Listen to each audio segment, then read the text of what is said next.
मंत्रालय की जिम्मेदारी है। आमतौर पर रक्षा मंत्री को सिर्फ सेनाओं से और देश की सुरक्षा से ही जोड़कर देखा जाता है। यह होता है रक्षा मंत्री की जिम्मेदारी तो यही है, कृषि से क्या लेना। मैं मानता हूं यह सही भी है, देश की सुरक्षा से जोड़कर ही रक्षा मंत्री को देखा जाना चाहिए।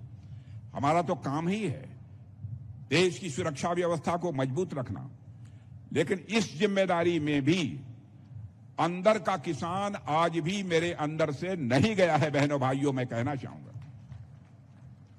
और आप में से बहुत लोग जानते होंगे कि देश भर में हमारी सेना के कैंटोनमेंट इलाके हैं, और यह इलाके वो जगह हैं जहां हमारे जवान रहते हैं, अपने परिवार के साथ रहते हैं और देश की सेवा के लिए वह हर समय तैयार रहते हैं। और इन छावनियों में रक्षा मंत्रालय ने एक बहुत ही अच्छी पहल शुरू की है, जिसकी जानकारी आपको देना चाहता हूं।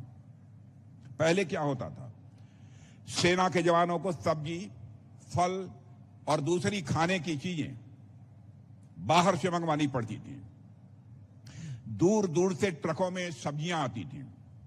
इससे कई बार स्वाभाविक रूप से खाने की ताजगी समाप्त हो जाती थी। लेकिन अब हमने एक ऐसा तरीका निकाला है, हम लोगों ने तय किया है कि जो कैंटोनमेंट इलाके हैं उनके आसपास के जो भी किसान हैं, उन्हीं किसानों से ही जैविक खेती वाले सब्जियां और फल मंगवाए जाएंगे। बाहर से यह सब्जी, फल और अनाज नहीं खरीदे जाएंगे।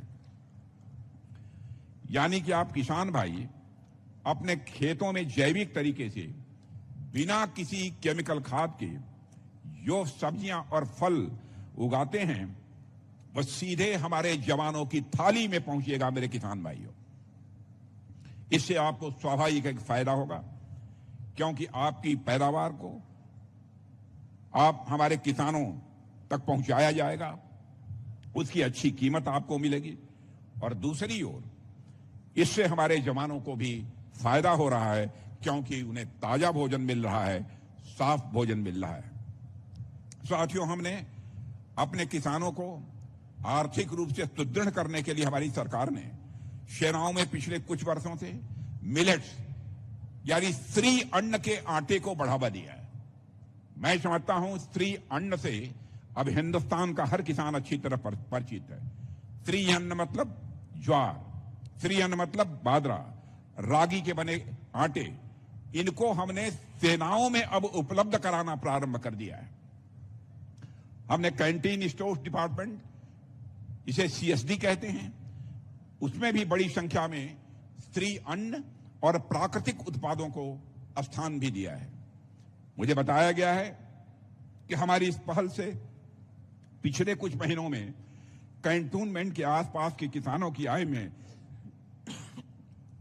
अच्छी खासी बढ़ोतरी हुई है।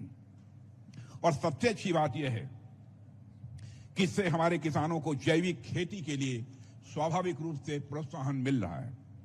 यानी हम अपने प्रयासों से जय जवान जय किसान के नारों को फिर से चरितार्थ कर रहे हैं।